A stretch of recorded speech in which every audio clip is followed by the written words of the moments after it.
This is a reading of Why I Write by George Orwell, written in 1946.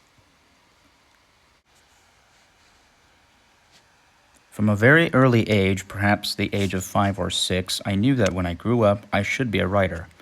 Between the ages of about 17 and 24, I tried to abandon this idea, but I did so with the consciousness that I was outraging my true nature, and that sooner or later I should have to settle down and write books. I was the middle child of 3, but there was a gap of 5 years on either side, and I barely saw my father before I was 8. For this and other reasons, I was somewhat lonely, and I soon developed disagreeable mannerisms, which made me unpopular throughout my school days. I had the lonely child's habit of making up stories and holding conversations with imaginary persons. And I think from the very start, my literary ambitions were mixed up with the feeling of being isolated and undervalued. I knew that I had a facility with words and a power of facing unpleasant facts, and I felt that this created a sort of private world in which I could get my own back for my failure in everyday life. Nevertheless, the volume of serious, i.e. seriously intended, writing which I produced all through my childhood and boyhood would not amount to half a dozen pages. I wrote my first poem at the age of 4 or 5, my mother taking it down to dictation. I cannot remember anything about it, except that it was about a tiger, and the tiger had chair-like teeth. A good enough phrase, but I fancy the poem was a plagiarism of Blake's Tiger, Tiger. At 11, when the War of 1914 to 18 broke out, I wrote a patriotic poem which was printed in the local newspaper, as was another 2 years later on the death of Kitchener. From time to time, when I was a bit older, I wrote bad and usually unfinished nature poems in the Georgian style. I also, about twice, attempted a short story which was a ghastly failure. That was the total of the would-be serious work that I actually set down on paper during all those years. However, throughout this time, I did, in a sense, engage in literary activities. To begin with, there was the made-to-order stuff, which I produced quickly, easily, and without much pleasure to myself. Apart from schoolwork, I wrote vers d'occasion, semi-comic poems which I could turn out at what now seems to me astonishing speed. At 14, I wrote a whole rhyming play, in imitation of Aristophanes, in about a week, and helped to edit school magazines, both printed and in manuscript. These magazines were the most pitiful, burlesque stuff that you could imagine, and I took far less trouble with them than I now would with the cheapest journalism. Side by side with all this, for 15 years or more, I was carrying out a literary exercise of a quite different kind. This was the making up of a continuous story about myself, a sort of diary existing only in the mind. I believe this is a common habit of children and adolescents. As a very small child, I used to imagine that I was, say, Robin Hood, and picture myself as the hero of thrilling adventures. But quite soon my story ceased to be narcissistic in a crude way and became more and more a mere description of what I was doing and the things I saw. For minutes at a time, this kind of thing would be running through my head. He pushed the door open and entered the room, a yellow beam of sunlight, filtering through the muslin curtains, slanted onto the table, where a matchbox, half open, lay beside the inkpot. With his right hand in his pocket, he moved across to the window. Down in the street, a tortoiseshell cat was chasing a dead leaf, etc., etc. This habit continued until I was about 25, right through my non-literary years.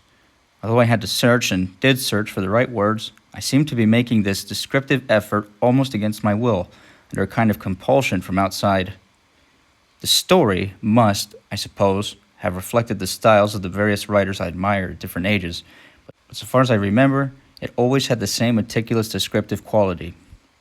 When I was about 16, I suddenly discovered the joy of mere words, i.e. the sounds and associations of words, the lines from Paradise Lost.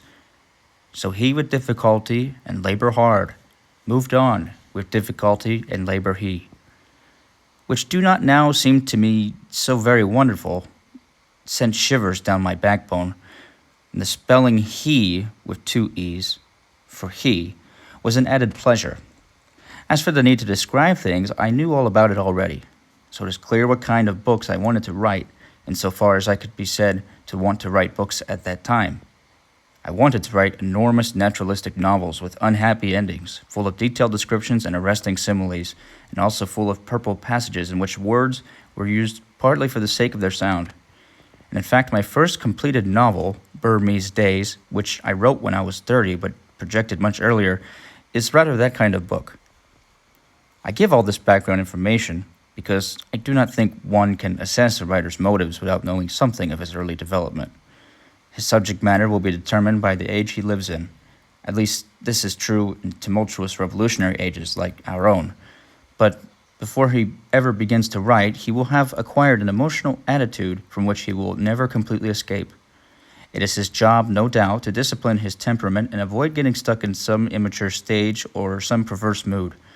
But if he escapes from his early influences altogether, he will have killed his impulse to write. Putting aside the need to earn a living, I think there are 4 great motives for writing, at any rate for writing prose. They exist in different degrees in every writer, and in any one writer, the proportions will vary from time to time according to the atmosphere in which he's living. They are: 1. Sheer egotism. Desire to seem clever, to be talked about, to be remembered after death, to get your own back on grown-ups who snubbed you in childhood, etc., etc. It is humbug to pretend this is not a motive, and a strong one. Writers share this characteristic with scientists, artists, politicians, lawyers, soldiers, successful businessmen. In short, with the whole top crust of humanity. The great mass of human beings are not acutely selfish. After the age of about 30, they abandon individual ambition. In many cases, indeed, they almost abandon the sense of being individuals at all, and live chiefly for others, or simply smothered under drudgery. But there's also the minority of gifted, willful people who are determined to live their own lives to the end, and writers belong in this class. Serious writers, I should say, are on the whole more vain and self-centered than journalists, though less interested in money. 2. Aesthetic enthusiasm. Perception of beauty in the external world, or, on the other hand, in words and their right arrangement. Pleasure in the impact of one sound on another, in the firmness of good prose or the rhythm of a good story. Desire to share an experience which one feels is valuable and ought not to be missed. The aesthetic motive is very feeble in a lot of writers, but even a pamphleteer or writer of textbooks will have pet words and phrases which appeal to him for non-utilitarian reasons. Or he may feel strongly about typography, width of margins, etc. Above the level of a railway guide, no book is quite free from aesthetic considerations. 3. Historical impulse. Desire to see things as they are, to find out true facts, and store them for the use of posterity. 4. Political purpose. Using the word political in the wildest possible sense. Desire to push the world in a certain direction, to alter other people's idea of the kind of society that they should strive after. Once again, no book is genuinely free from political bias. The opinion that art should have nothing to do with politics is itself a political attitude. It can be seen how these various impulses must war against one another, and how they must fluctuate from person to person and from time to time. By nature, taking your nature to be the state you have attained when you are first adult, I am a person in whom the first 3 motives would outweigh the 4th. In a peaceful age, I might have written ornate or merely descriptive books, and might have remained almost unaware of my political loyalties. As it is, I have been forced into becoming a sort of pamphleteer. First, I spent 5 years in an unsuitable profession, the Indian Imperial Police, in Burma, and then I underwent poverty and the sense of failure. This increased my natural hatred of authority and made me for the first time fully aware of the existence of the working classes. The job in Burma had given me some understanding of the nature of imperialism. But these experiences were not enough to give me an accurate political orientation. Then came Hitler, the Spanish Civil War, etc. By the end of 1935, I had still failed to reach a firm decision. I remember a little poem I wrote at that date expressing my dilemma. A happy vicar I might have been 200 years ago, to preach upon eternal gloom and watch my walnuts grow. But born alas in an evil time, I missed that pleasant heaven, for the hair has grown on my upper lip and the clergy are all clean shaven. And later still the times were good, we were so easy to please, we rocked our troubled thoughts to sleep on the bosoms of the trees. All ignorant we dared to own the joys we now dissemble, the green finch on the apple bough could make my enemies tremble. But girls' bellies and apricots, roach in a shaded stream, horses, ducks in flight at dawn, all these are a dream. It is forbidden to dream again. We maim our joys or hide them.